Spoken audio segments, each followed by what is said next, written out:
நம்ம பிரதீபோடைய ஆக்டிங்கில் இப்போ ரீசெண்டாக ரிலீஸ் ஆன டிராகன் படம் இவ்வளோ பெரிய பிளாக் பஸ்டர் மூவியாக மாறினதுக்கு ஒரு பெரிய ரீசன் என்னன்னு பார்த்தோம்னா இந்த படத்துடைய ஸ்க்ரீன் பிளேவும் கேரக்டரைசேஷனும் தான். ஒரு படத்துக்கு கேரக்டரைசேஷன் எந்த அளவுக்கு இம்பார்ட்டனோ அதை விட ரொம்ப இம்பார்ட்டண்டான ஒரு விஷயம் ஸ்க்ரீன் பிளே தான். ஏன்னா ஸ்க்ரீன் பிளே நல்லா இருந்தால் மட்டும்தான் ஒரு படம் எல்லாருக்குமே ஒரு ஆல் டைம் ஃபேவரட் படமாக மாறும். அப்படி இல்லைன்னு வச்சுக்கோங்களேன், அந்த படம் வந்து ஒரு ஆவரேஜான படமாக மட்டும்தான் போகும். ஏன்னா எவ்வளோ பேர் வந்து நல்ல கதைகள் வச்சிருந்துமே ரொம்ப ஆவரேஜான ஒரு ஸ்க்ரீன் பிளே பண்ணி அந்த படத்தை வந்து பார்த்தீங்கன்னா கெடுத்து விட்டுருவாங்க. ஆனால் ஒரு சில டேரக்டர்ஸ் மட்டும் தான் ரொம்ப சிம்பிளான ஒரு ஒன்லைனை கையில் வச்சுக்கிட்டு சூப்பராக அந்த படத்துக்கு ஒரு ஸ்க்ரீன் பிளே பண்ணி செம்மையான ஒரு பிளாக் பஸ்டர் படமா அந்த படத்தை மாற்றுவாங்க.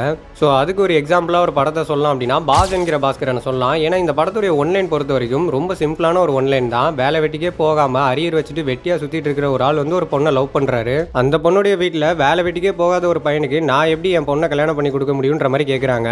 அதுக்கப்புறமா அவரோட வீட்டை விட்டு வெளியில் வந்து பெருசாக பிஸ்னஸ் பண்ணி அந்த பொண்ணை எப்படி கல்யாணம் பண்ணுறாரு அப்படிங்கிறது தான் அந்த படத்துடைய ஒன்லைனாகவே இருக்கும். ஸ்டோரியாக பார்த்தா பாஸ் என்கிற பாஸ்கரனுடைய ஒன்லைன் வந்து ரொம்ப சிம்பிளான ஒரு ஒன்லைன் தான். ஆனால் இந்த மாதிரி ஒரு சிம்பிளான கதைக்கு நம்ம ராஜேஷ் சார் பண்ண ஒரு சூப்பரான ஸ்கிரீன் பிளேனால மட்டும்தான் இன்னைக்கு வரைக்கும் பாஸ் என்கிற பாஸ்கரன் நம்ம எல்லாரோட ஆல் டைம் ஃபேவரட் படமா இருக்கு. இதே மாதிரியான ஒரு விஷயத்தை தான் டிராகன் படத்துல இங்க அஸ்வந்த் மாரிமுத்து பண்ணிருப்பாரு. ஏன்னா அவருடைய ரைட்டிங் தான் இந்த படத்துடைய ஒரு பெரிய பிளஸ். ஏன்னா ஸ்கிரீன் பிளே ரொம்ப ரியலா இருந்தது. இன்னைக்கு காலகட்டத்தில் நம்ம மக்கள் எப்படி இருக்காங்க, ஆடியன்ஸ் ஒரு படத்துல என்னென்ன மாதிரியான விஷயங்கள்லாம் எதிர்பார்ப்பாங்கன்னு சொல்லி பார்த்து பண்ணியிருக்காரு. இந்த படம் எந்த அளவுக்கு ரியலிஸ்டிக்கா இருந்தது அப்படின்னா இந்த 24 hours உட்காந்து பிக் பாஸ் பார்க்கறது, ரீல்ஸ் பண்றது, ஃப்ரெண்ட்ஸ் கூடலாம் மயிறு மட்டன்னு பேசுறதுன்னு சொல்லிட்டு எல்லாமே பயங்கர யதார்த்தமா இருந்தது. ஒரு சில இடங்கள்ல வர டயலாக்ஸ்லாம் சடனாக கேட்கும்போது நமக்கு ஒரு மாதிரி அன்னிசியாக தான் இருந்தது. பட் இருந்தாலுமே அதுதானே ரியாலிட்டி. நம்ம ரியலில் வந்து அந்த மாதிரி தானே பேசிகிட்டு இருக்கோம். ஸோ அதனால வந்து நம்ம அதை அக்செப்ட் பண்ணி தான் ஆகணும். ஸோ இந்த மாதிரி இந்த படம் வந்து பயங்கர யதார்த்தமாகவும் ரியலிஸ்டிக்காகவும் இருந்ததுனால தான் ஆடியன்ஸோட ரொம்ப ஈஸியாகவே கனெக்ட் ஆகிடுச்சு. இந்த மாதிரி நிறைய விஷயங்கள் இந்த படத்தில் பயங்கர ரியலாக இருந்தாலும் ஒரு சில விஷயங்கள்லாம் செம்ம ட்ராமாட்டிக்காக இருந்தது.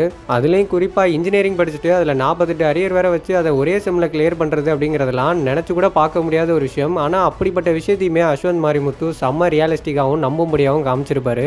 அண்ட் இந்த படத்தில் ஏகப்பட்ட மெசேஜஸ் இருக்குது. பட் இருந்தாலும் எனக்கு இந்த படத்தில் பிடிச்ச ஒரு விஷயம் என்ன அப்படின்னா நம்ம மெச்சூரிட்டி இல்லாமல் சடனாக ஒரு விஷயத்தை முடிவெடுக்கிறதுனால நம்மளோட லைஃப் எந்த மாதிரிலாம் மாறுது அப்படிங்கிறதுக்கு இந்த படம் வந்து ஒரு சிறந்த உதாரணம். அந்த விஷயம் எனக்கு ரொம்பவே பிடிச்சிருந்தது.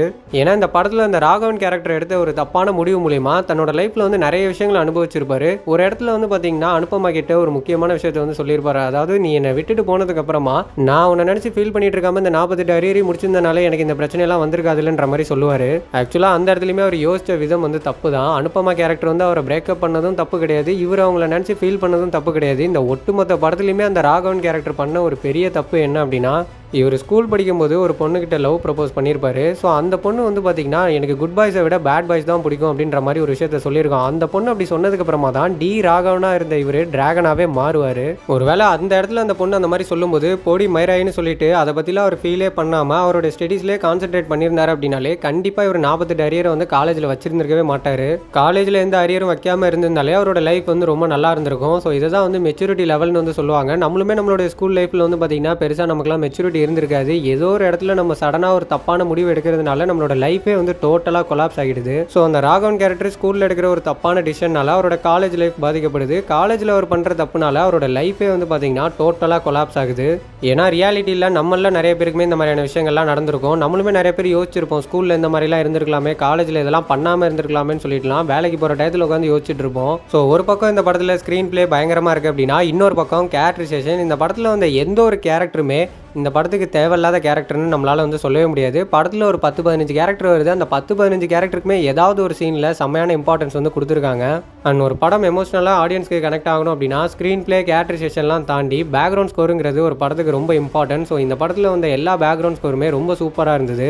ஸோ லியோனோட பேக்ரவுண்ட் ஸ்கோர் ஒர்க் எல்லாமே பர்ஃபெக்டாக இருந்தது. இது எல்லாமே செம்மையாக ஒர்க் ஆனதுனால மட்டும்தான் இந்த படம் இன்னைக்கு ஒரு பயங்கரமான ஃபேவரட் படமாக எல்லாருக்குமே மாறி இருக்கு. ஸோ ரிவ்யூ வைஸும் சரி, கலெக்ஷன் வைஸும் சரி, இந்த படம் எல்லாரையுமே பெருசாக சாட்டிஸ்ஃபேக்ஷன் பண்ணியிருக்கு. ஸோ வர மார்ச் 14 இந்த படம் ஹிந்திலையுமே டப் பண்ணி ரிலீஸ் பண்ண போகிறாங்க. ஸோ ஹிந்தியில் இந்த படத்துக்கு ஆடியன்ஸ் எந்த மாதிரியான ரெஸ்பான்ஸ் கொடுக்க போகிறாங்கிறத வெயிட் பண்ணி பார்க்கலாம். அண்ட் ஃபைனலாக டிராகன் படம் உங்களுக்கு எப்படி இருந்தது, அந்த படத்தில் உங்களுக்கு பிடிச்ச விஷயம் என்ன அப்படிங்கிறத மறக்காம கமெண்ட்ல மென்ஷன் பண்ணுங்க. என்னோட ஃப்ரெண்ட்ஸ் அண்ட் ஃபேமிலியான உங்களுக்கு கண்டிப்பாக இந்த வீடியோ பிடிச்சிருக்கும் நான் நம்புறேன். அண்ட் நெக்ஸ்ட் வீடியோ எதை பற்றி பண்ணலாம் அப்படின்றதுக்கு உங்கள்கிட்ட ஏதாவது ஐடியா இருந்தாலும் மறக்காம அதை கமெண்ட்ல மென்ஷன் பண்ணுங்க.